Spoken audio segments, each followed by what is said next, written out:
The wind was a bitter sculptor. It had worked all night. It carved the Montana landscape into a cold, white world. The wind howled across the frozen Flathead Valley. It pushed snow against the old farmhouse. It rattled the windows in their frames. Inside, Clara May stirred. She was wrapped in a thick quilt. Her grandmother had made it many years ago. Clara was 72. She knew the sound of a Montana winter. It was a voice that spoke of being alone. It spoke of strength. It spoke of a cold so deep it felt like a weight. Her husband, Samuel, had been gone for 5 years. The silence in the house was a heavy thing. It was filled with the ghosts of old laughter. It was filled with the echoes of footsteps that were no longer there. Her only defense against the quiet was a dog, a golden Labrador named Daisy. Daisy's heart was as golden as her fur. She was more than just a dog. She was the keeper of Clara's days. She was a warm anchor in a sea of silence. The first weak light of dawn touched the kitchen window. It made the frosted glass glow. Daisy was already awake. She stretched her strong legs with a soft groan. She padded to the back door. Her tail thumped once against the old floor. It was their morning custom. Clara would get up. Her old joints would ache from the cold. She would let Daisy out. The dog would inspect the farm. While the coffee maker gurgled, Daisy would make her rounds. She was a loyal guard, watching over her small kingdom. But this morning, the custom was broken. Clara had just scooped coffee grounds into the filter. Then she heard it, a bark. It was not Daisy's normal, happy bark. It was a sharp, urgent sound. It was frantic. The sound cut through the thick morning air. It was a bark that said, "Something is wrong." "Daisy," Clara called out. Her voice was scratchy with sleep. She went to the window.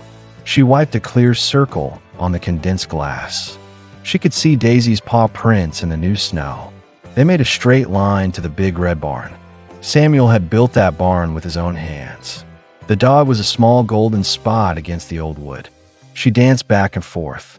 Her barks came quickly. She would bark at the barn. Then she would turn and bark at the house. It was a clear, desperate call. A knot of worry tightened in Clara's stomach. The barn was a place of memories. It smelled of hay and old leather. But in the deep of winter, it could also be a place of danger. A piece of the roof could have fallen. A predator could be hiding inside. A dozen bad thoughts flashed in her mind. "All right, girl, I'm coming," she said to herself. She pulled on her heavy coat. She put on Samuel's old, warm boots. The cold hit her as soon as she opened the door. It was like a punch. It stole her breath. The air was thin and sharp. Each breath hurt her lungs. The snow crunched under her boots. She followed Daisy's path. As she got closer, Daisy stopped barking. She whined low in her throat. She pushed the heavy barn door with her nose. Clara's heart beat fast. She struggled with the frozen latch. Her gloved fingers were stiff and clumsy. The door opened with a loud groan. A wave of cold air washed over her. It smelled of hay, dust, and something else.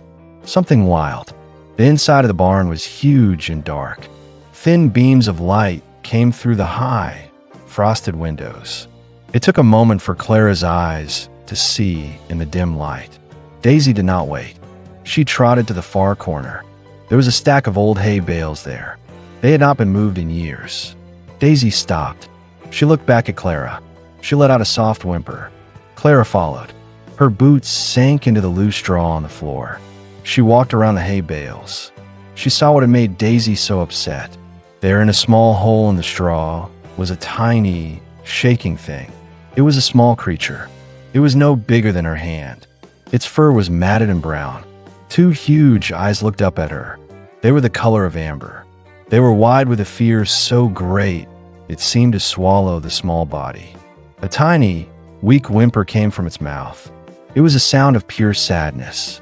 Clara knelt down. Her old knees cracked. It was a cat, she thought at first, but the ears were too pointy. The face was too wide and wild. A small hiss confirmed her thought. It was a bobcat kitten, a baby. It was alone and freezing to death in her barn. Her mind was sharp from years of farm life. She knew the kitten's chances were low. It was too small to be without its mother. Something bad must have happened to her. A trap, another animal, the terrible cold. This kitten was going to die. The practical part of her mind told her to walk away. Nature was cruel. Trying to help often just made the suffering longer. It was a wild animal. It belonged to the wild. The wild had decided its fate. But then Daisy, her brave, gentle Daisy, moved forward. She nudged the shivering kitten with her wet, black nose. She was not aggressive. She was tender. It was a kindness that did not make sense. The kitten was too weak to fight. It flinched but did not move. It just lay there. It was a tiny spark of life in the big coal barn. In that moment, Clara's heart won. She did not see a wild animal. She saw a baby. A scared, freezing, helpless baby. She thought of the silence in her house. She thought of the long, empty nights. She looked at Daisy. The dog's brown eyes were looking at her. They were pleading.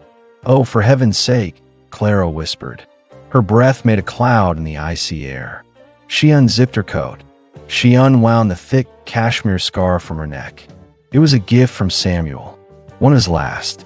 Slowly, carefully, she reached out. The kitten hissed again. It was a weak sound with no threat. It tried to hide deeper in the straw. "It's okay, little one," Clara crooned. Her voice was soft and calm. "It's all right. We're not going to hurt you." She gently scooped the creature up in her scarf. It was so light. It was just a bundle of sharp bones and icy fur. She could feel its tiny heart beating fast against her palm. It was a desperate drumbeat against the coming silence of death. She tucked the bundle safely against her warm chest. She turned and walked back to the house. Daisy trotted close behind her. She was a proud and worried guardian. The wild had made its choice, but Clara May had decided to challenge it.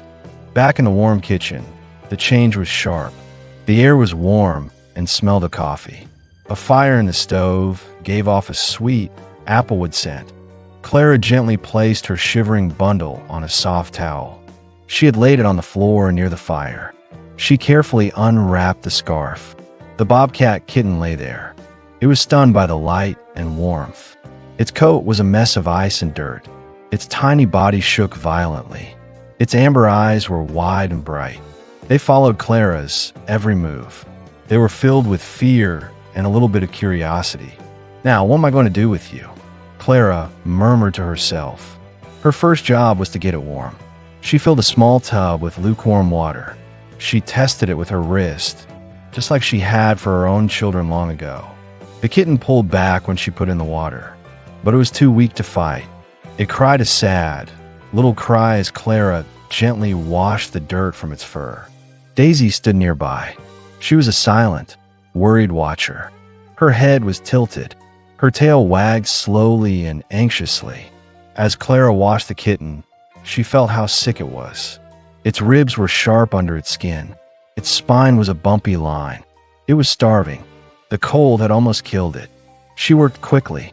Her hands were steady and gentle. She spoke to it in a soft, constant voice. "There now. That's not so bad, is it? We got to get you clean and warm. Can't have you getting sick. Though it looks like you're halfway there already." Once the kitten was clean, she wrapped it in a thick, dry towel. She rubbed it gently. The shivering started to slow down. The fur, once dark and matted, was now a beautiful pattern of brown and cream spots. The tufts on its ears were long. They were a clear sign of its wildness. Next was food. Clara knew regular milk was bad for it. She looked in her pantry. Her mind searched through years of caring for farm animals. She found a can of evaporated milk. She remembered an old recipe from the vet for orphan kittens. She mixed a small amount with a little water. She added a drop of corn syrup for energy. She warmed it on the stove. The real problem was getting the kitten to drink. She tried a small saucer first. The kitten just stared at it. It did not understand. It needed a nurse. Clara sighed.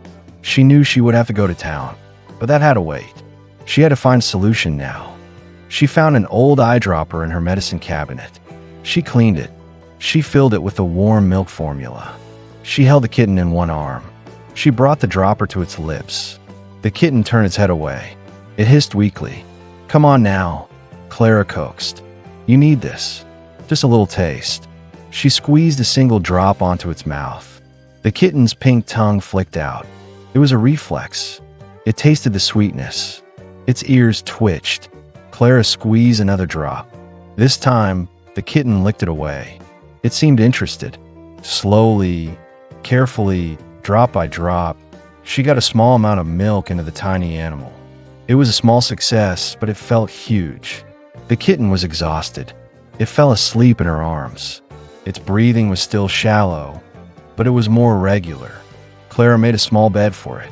She used a cardboard box lined with old, soft shirts. She put a hot water bottle wrapped in a towel in the corner. It was to feel like the warmth of a mother. She placed the sleeping kitten inside. She set the box on the floor near the stove. Daisy immediately lay down beside it. She was a silent, furry guard. That first night was long. Clara set her alarm for every 2 hours. It was just like when her children were newborns. Each time she woke up, her first thought was of the tiny creature in the box. Each time, she found Daisy awake. Her head was resting on the edge of the box. She was watching over the kitten. The feedings were a slow, patient fight. She fought against the kitten's weakness and fear. Clara would sit on the warm kitchen floor in the middle of the night. The only sounds were the ticking of the old clock and the crackle of the fire. She coaxed life, one drop at a time, into the fragile body. During one of these late-night feedings, the kitten began to suckle with a little more strength. Clara looked at its delicate, fierce face. It was a creature of great strength. It was fragile but tough. It was like a willow branch, she thought. It bends in a storm, but does not break. "Flicker," she whispered. "I think I'll call you Flicker." The name felt like a promise. It was a commitment. Flicker was no longer just a wild thing she had rescued. She was now part of this quiet, lonely house. Days passed. A week went by. Clara drove into the nearby town to see the local vet. His name was Dr. Finch. He had cared for her animals for 30 years. She did not take Flicker with her. She did not want to scare the kitten more, but she described everything to him. Dr. Finch was a practical man with kind eyes. He listened patiently. "Clara, you have a big heart," he said, leaning back in his chair. "But you know this is a risk. She's a wild animal. Her instincts will show up sooner or later. What happens when she's bigger and stronger?" "I know, Ben," Clara said. Her eyes were steady. "But what else could I do? Let her freeze." He sighed. He knew he could not argue with her kindness. He sold her the right kitten milk and nursing bottles. He gave her medicine for worms. And he gave her one last piece of advice. "Just be careful, for your sake and for Daisy's." His warning stayed in Clara's mind. It was a quiet doubt under her strong feelings. But every time she looked at Flicker, the doubt went away. She saw the kitten's trust grow every day. Flicker started to know the sound of Clara's footsteps. She would greet her with a wobbly, squeaking meow. She started to purr. The sound was like a tiny engine. It sent vibrations through Clara's hands and straight to her heart. The bond between Flicker and Daisy was a miracle. It happened in slow motion. After the first few days, Daisy seemed to adopt the kitten. When Flicker was strong enough to climb out of her box, Daisy was there to greet her with a gentle lick. Flicker, in turn, began to see the big, warm dog as a friend. She saw her as a source of comfort. She would knead her tiny paws into Daisy's thick fur. Her purr would grow louder as she snuggled against the dog's warm belly. Daisy would rest her big head next to the kitten. Her eyes would be half closed in a peaceful, happy state. They became a pair that was never apart. Clara would watch, amazed. Flicker grew stronger and more playful. She would stalk Daisy's swishing tail. She would pounce with a fierce, funny energy. Daisy was always patient. She let the tiny predator attack her. Sometimes she would bat her back gently with a paw as big as Flicker's whole head. The house, once so quiet, was now filled with the soft sounds of their friendship. The patter of paws on the wood floor, the soft thud of Daisy's tail, the chirping meows of a bobcat kitten who had forgotten she was supposed to be wild. One evening, Clara sat in her armchair.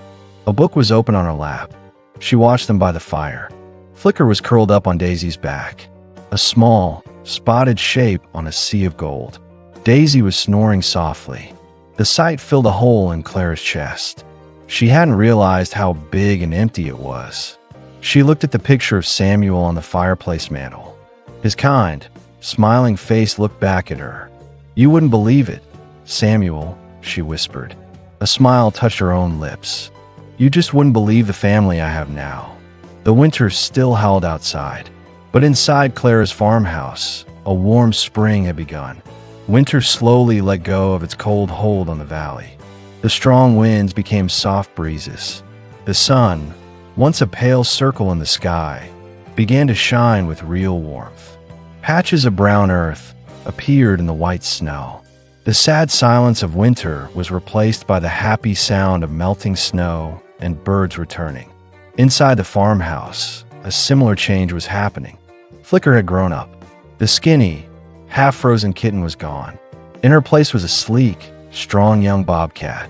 Her coat was thick and had beautiful spots.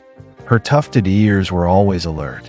Her amber eyes shone with intelligence and a lot of mischief. Her wild nature was always there. She moved with a silent, smooth grace. It was not like a house cat at all. Her powerful back legs let her jump onto countertops and bookshelves with amazing ease. She would spend hours watching the birds at the feeder outside the window. Her body would be tense. Her tail would twitch. She was a silent hunter, trapped behind glass. But even with her wildness, she was very attached to her saviors. She would greet Clara in the morning by rubbing against her legs. Her purr was a loud rumble. She still wanted Daisy for comfort. She would curl up with the dog for long afternoon naps. Their games were different now. They would have loud wrestling matches. They rolled around on the living room rug, a tangle of golden fur and spotted grace.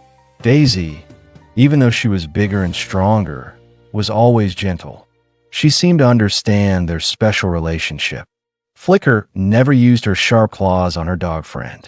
She saved them for the poor armchair that had become her scratching post. Clara found a new routine for her days. It was a routine set by her strange, mixed-species family. The loneliness that had been with her for 5 years had faded. It was pushed away by the busy, messy life that now filled her home. Dr. Finch's warnings about Flicker's wild nature still echoed in her mind. A quiet note of caution. She knew this perfect life could not last forever. One day, Flicker's wild instincts might call her back to the forest. The thought brought a small ache of sadness, but Clara pushed it away. She chose to enjoy the happiness of today. As spring turned the valley green, Clara noticed a change in Daisy.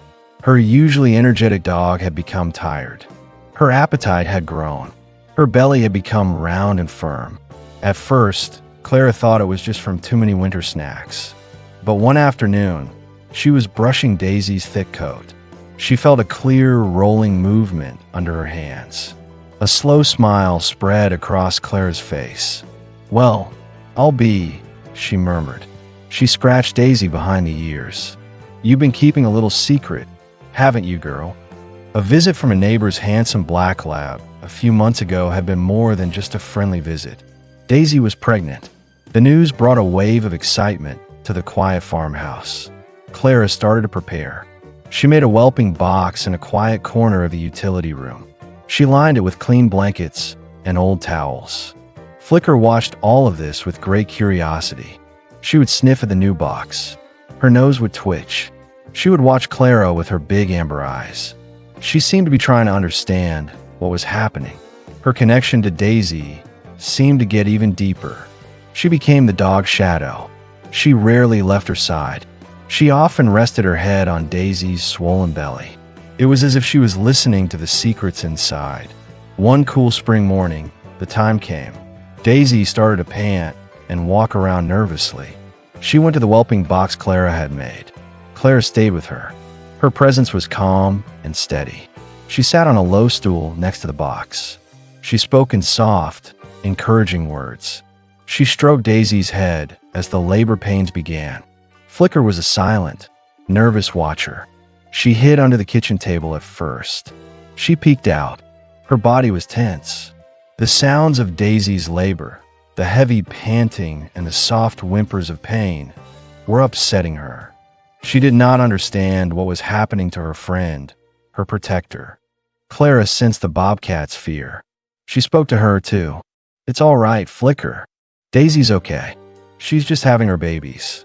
Slowly, carefully, Flicker crept out from under the table. She moved with her usual quietness. Her paws made no sound on the floor. She stopped a few feet from the whelping box. Her body was low to the ground. Her eyes were wide with a mix of fear and curiosity.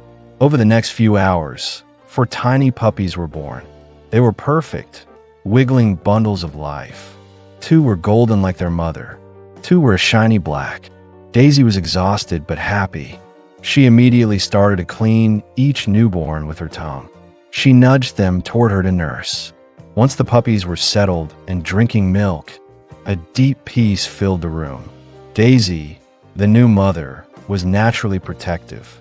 Her eyes scanned the room, looking for any danger. Her eyes landed on Flicker. Flicker was still frozen in place. She was watching the scene with an intensity that made Clara hold her breath. This was the moment of truth. This was where the wild, unpredictable nature of a bobcat could meet the fierce, motherly instinct of a dog. Dr. Finch's warnings rushed back to Clara. Daisy let out a soft whine. It was an invitation. She trusted Flicker. With a gentle push of her nose, she seemed to be encouraging the bobcat to come closer. Hesitantly, Flicker took a step forward, then another. She reached the edge of the whelping box and looked over.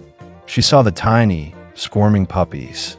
She heard their soft squeaks and nursing sounds.